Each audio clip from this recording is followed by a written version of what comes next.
दोस्तों आदाब है, मैं नीस अहमद खान हिंद भाई साहब से मुखातिब हूँ। मेरे साथ हैं जेड के फैज़ान साहब। बहुत बहुत खैर मकदम। शुक्रिया बहुत बहुत। फैज़ान भाई आपका। फैज़ान भाई, आप कांग्रेस के बड़े करीब रहे हैं, करीब क्या रहे हैं, कांग्रेस में इन्वॉल्व रहे हैं, चुनाव भी लड़ा है आपने कांग्रेस से। आज जो कांग्रेस में हो रहा है जी। अचानक तो हुआ नहीं है, जी जी। कई दिनों से खिचड़ी पक रही थी। और अब गुलाम नबी आज़ाद को जो बहुत आगे लाया जा रहा है अखबारों के जरिए, और ऐसा सब बताया जा रहा है जैसे गुलाम नबी आज़ाद ही कांग्रेस हो। हालांकि जहाँ तक मेरा ख्याल है कि चुनाव उन्होंने कोई ऐसे लड़े नहीं है। ऐसा नहीं है। जी जी जी। गुलाम नबी आज़ाद हैं। पहली बात तो मैं अर्ज़ कर दूँ कि ये जो कांग्रेस का सिलसिला है वो आज का नहीं है, बल्कि ये सीधी सीधी जो डिटेरिएट हो रही है ये 10-15-20 साल की बात कर लीजिए। धीरे धीरे धीरे धीरे, ऐसा नहीं कि एक बैग, लेकिन बहरहाल सबसे बड़ी पार्टी कांग्रेस पार्टी, इसमें कोई दाना नहीं। सबसे बड़ी मतलब सरकारी पार्टी की बात है। आपने गुलाम नबी आज़ाद की बात कही, तो गुलाम नबी आज़ाद बहरहाल कांग्रेस पार्टी के जो बड़े लीडर्स थे चंद, उनमें से उनका शुमार रहा और सही मानों में रहा। वो कांग्रेस पार्टी के बड़े लीडरों में रहे। अब वो कांग्रेस पार्टी से उनका जो इस्तीफ़ा हुआ है तो मुझे ताज्जुब तो हुआ, इसमें कोई दो राय नहीं। इसलिए कि मैं सोचता हूँ कि मैं होता तो क्या करता। मैं अगर उनकी जगह पर होता तो मैं कांग्रेस पार्टी न छोड़ता, चाहे जो भी हालात होते। रीज़न बेइंग कि कांग्रेस पार्टी ने बहरहाल उनको बहुत कुछ दिया और रहे, हर ओहदे पर तो रहे, जितना हो सकता था मिनिस्टर रहे, मेंबर पार्लियामेंट, कई मरतबा उनको राज्यसभा में पार्टी ले आई, वर्किंग कमेटी में रहे, बहुत सारे चीज़ें जो किस चीज़ में नहीं रहे, किस में नहीं रहे एक तरह से। तो मुझे बड़ा ताज्जुब खुद भी हुआ। और लेकिन ये कहना कि भाई कांग्रेस पार्टी ने दिया और छोड़ गए, बहरहाल वो नहीं उसको झेल पाए, बर्दाश्त कर पाए। कई सालों से वो इग्नोर किए जा रहे थे। मेरा सवाल रहता है कि ऐसा लग रहा है गोदी मीडिया के अखबारों में जो नहीं वो कि गुलाम नबी के जाने के बाद कांग्रेस पार्टी खत्म हो गई। ऐसा कुछ नहीं है। गोदी मीडिया बात सवाल हमारा ही है। बिल्कुल सही आपने बात। गोदी मीडिया तो उसको हाईलाइट करेगा, और इस तरह की चीज़ों को गोदी मीडिया हाईलाइट यकीनन करेगा। और कोई भी अगर पार्टी हो इस तरह से पावर में और उसको फ़ायदा मिल रहा हो तो वो पॉलिटिकल स्ट्रेटजी है, उसके तहत वो करेगी। ये कोई नई बात नहीं है, इससे कोई ताज्जुब इस पर नहीं होना चाहिए। बात यह है कि जाने से फ़र्क वैसे तो नहीं पड़ेगा कांग्रेस पार्टी में, इसलिए कि गुलाम नबी आज़ाद कोई कश्मीर से ताल्लुक़ है। कश्मीर में आज की तारीख़ में कांग्रेस पार्टी का वहाँ कोई बहुत कुछ नहीं है। लोकल पार्टी में फ़ारूक अब्दुल्ला, महबूबा मुफ्ती हैं, बकिया जो कुछ है वो बीजेपी है। छोटी छोटी पार्टियाँ 2-4 MPs की हैं। पहले हमारे दोस्त थे भीम सिंह, थोड़ा सा करते थे, वो भी अब नहीं रहे। तो कांग्रेस पार्टी तो वहाँ ऑलरेडी एक तरह से चली गई है। गुलाम नबी अगर असर डालते और जाकर के कुछ वहीं डालते तो वो तो ऑलरेडी है। बकिया गुलाम नबी आज़ाद के जाने का कोई असर उस तरह के नहीं पड़ेगा। लेकिन अब यही पॉलिटिकल बात शुरू होती है, और वो ये कि गुलाम नबी आज़ाद के जाने का कोई असर नहीं पड़ेगा, ऐसा आप सोच लीजिए। तो फिर तो बहुत सारे लोग जा रहे हैं, सबको जाने दीजिए, किसी के जाने से कोई असर नहीं पड़ेगा। एक कलेक्टिव उस पर सबका असर पड़ता है ना। गुलाम नबी आज गए हैं, उससे पहले कपिल सिब्बल चले गए, उससे पहले अगर आप जाएं तो मालूम है जब चुनाव चल रहा था अभी यूपी वगैरह का, तो RPSC वगैरह उसके अंदर गए। उससे पहले अगर आप जाएँ तो सिंधिया छोड़ करके इसको गए, और दूसरे तमाम लोग छोड़ करके इसको गए। विश्व शर्मा वहाँ असम में छोड़ करके इसको गया। तभी लोग कहते थे कि गया क्या फ़र्क पड़ेगा। लेकिन देखिए पूरी की पूरी सरकार बदल गई, पूरी आज वो खुद चीफ मिनिस्टर है। तो ये चीज़ें नहीं हैं। जाने पर कोई भी जाता है। गुलाम नबी आज़ाद एक बड़े लीडर रहे हैं कांग्रेस पार्टी के, उनके जाने का बिल्कुल असर पड़ेगा।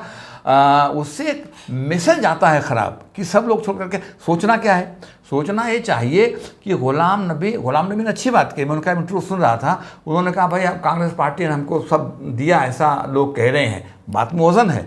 उन्होंने कहा कि लेकिन हमने भी तो पूरी उम्र कांग्रेस में गंवा दी, हमने भी पूरी उम्र कांग्रेस पार्टी में गंवा दी। हमने क्या किया अलावा कांग्रेस पार्टी की उनको, और उसके पहले थे क्या? नहीं, उससे पहले वो एक आधे बात है। नहीं, आपकी बात सही, आपकी बात उसके पहले क्या थे? नहीं, आपकी बात संजय गांधी इनको लेके आए। नहीं, वो आदमी कहीं ना कहीं से तो आता ही आता है। मैंने तो पहले भी आपसे कहा कि अगर मैं उनकी जगह पर होता तो न छोड़ता, और चाहे जो भी हालात होते, और उनके छोड़ने पर मुझे ताज्जुब हुआ। लेकिन दूसरा फैक्टर है जो मैं कहना चाहता हूँ, सिक्के का दूसरा पहलू, कि आखिर ये भी सोचने की बात है ना कि गुलाम नबी आज़ाद जैसा शख्स जो कि पार्टी में इस ट्रैवलिंग पर्सनालिटी जिसकी थी और पार्टी में उसको सब कुछ मिला हुआ था, लेकिन क्या हालात पैदा हुए, उस जैसा शख्स भी पार्टी को छोड़ करके चला गया। देखिए हालात तो ये पैदा हुए कि अब अभी तक वो सरकारी बंगले में रह रहे हैं, मोदी जी नहीं रोए नहीं उनके नहीं जाने नहीं के नहीं ऊपर। नहीं और आज भी जब वो कांग्रेस नहीं, वहाँ खड़े नहीं, हुए तो कांग्रेस तोड़ नहीं, रहे हैं कश्मीर में बैठ के। नहीं नहीं, सुनिए,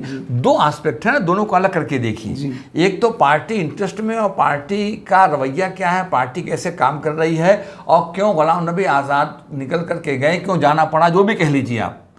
वो जो आप दूसरी बात कह रहे हैं वो तो देखिए ऐसा है, आदमी जब कोई स्टेप लेता है कैलकुलेट करके लेता है।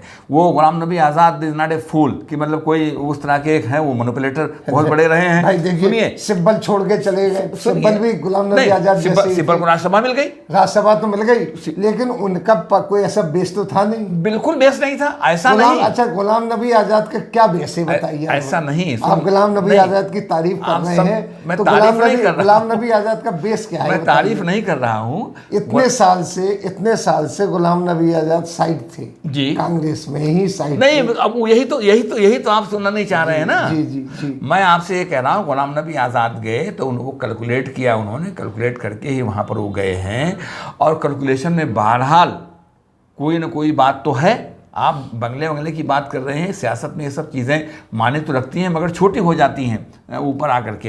गुलाम नबी आज़ाद वहाँ गए, गुलाम नबी आज़ाद अपनी पार्टी फॉर्म करने जा रहे हैं, जैसा मैं अखबारों में देख रहा हूँ।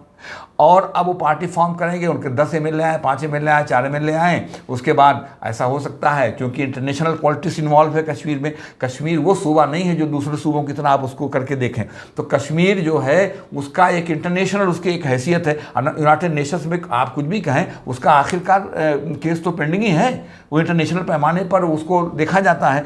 तो जब वहाँ पर चीफ मिनिस्टर कौन बोले, अभी मान लीजिए जस्ट आफ्टर 370 को ख़त्म किया है, और 370 ख़त्म करने के बाद अभी फ़ौरन जो है वहाँ इलेक्शन होगा, और वहाँ पर मान लीजिए बीजेपी किसी हिंदू चीफ मिनिस्टर को बना दे, तो फिर क्या होगा, उसके एक इमेज ख़राब होगी, एक मैसेज जाएगा, कहीं ना कहीं कैलकुलेट करना पड़ता है। तो हो सकता है गुलाम नबी आज़ाद के अंदर स्टैंडिंग अंदर खाने हो कि वहाँ जाकर को बीजेपी से और किससे होगी भाई, पार्टी फॉर्म करें। पार्टी फॉर्म करने के बाद वहाँ पर जाकर कुछ कर तो पाएंगे नहीं, कर इसलिए नहीं पाएंगे जितना बीजेपी करवाएगी उतना ही कर पाएंगे। अदरवाइज वहाँ लोकल पार्टी की शक्ल में नेशनल कॉन्फ्रेंस है और पीडीपी है, ये लोग वहाँ पर करेंगे। बकिया 2 MLA 4 MLA गुलाम नबी आज़ाद के फेवर में लोग वहाँ कांग्रेस पार्टी छोड़ करके गए हैं, तो वो 4-6 MLA ले आने की बात होगी। बीजेपी कुछ अंदर से मदद कर देगी तो हो सकता है 2-4 MLA बढ़ जाएं, लेकिन ये कि समझौता करके चीफ मिनिस्टर वहाँ बन सकते हैं। उसके अलावा और तो पॉलिटिकल कैलकुलेशन में कोई चीज़ हमारे सामने नहीं है। हम भी पॉलिटिक्स में रहे हैं, इतना तो हम भी जानते हैं कि इसके अलावा क्या कैलकुलेशन है, नथिंग डूइंग। आप समझ रहे हैं?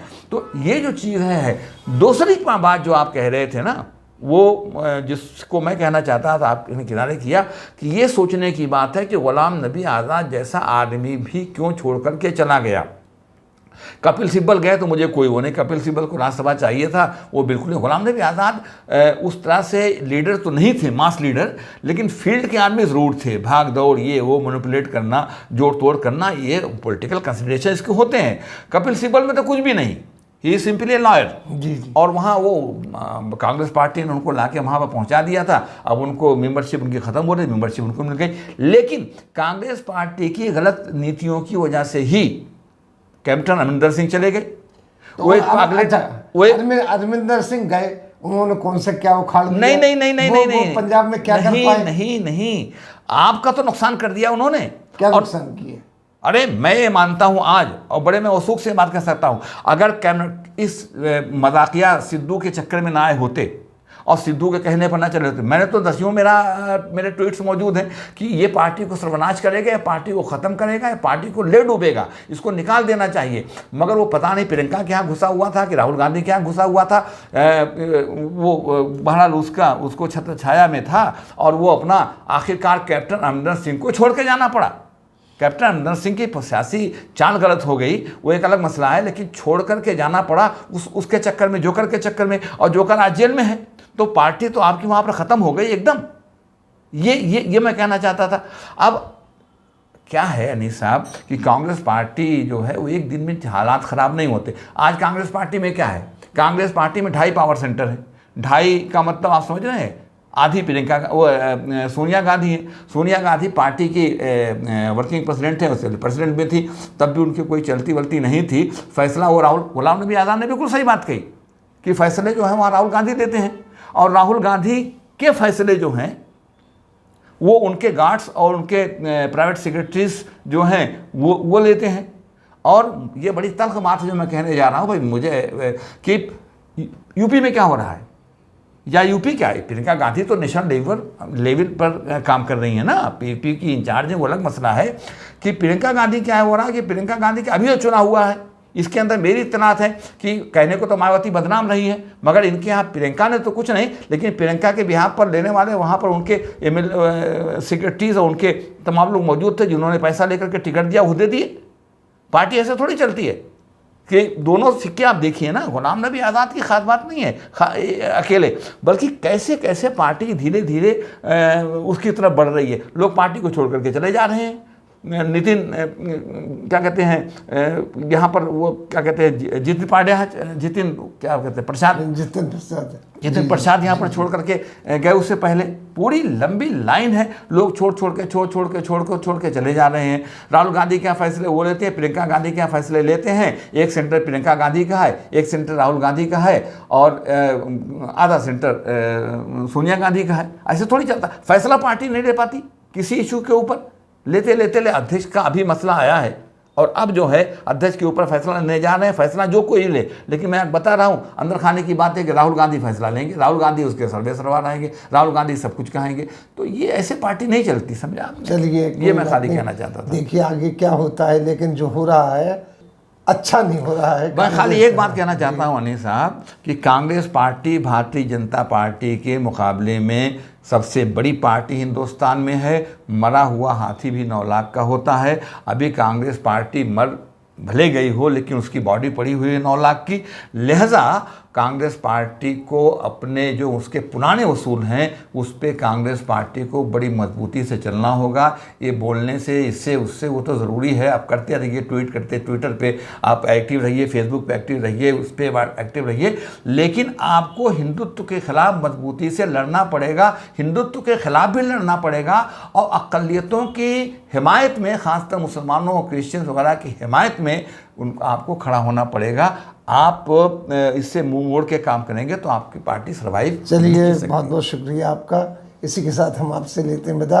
अगले अंक में फिर हाजिर होंगे, तब तक के लिए दीजिए इजाज़त।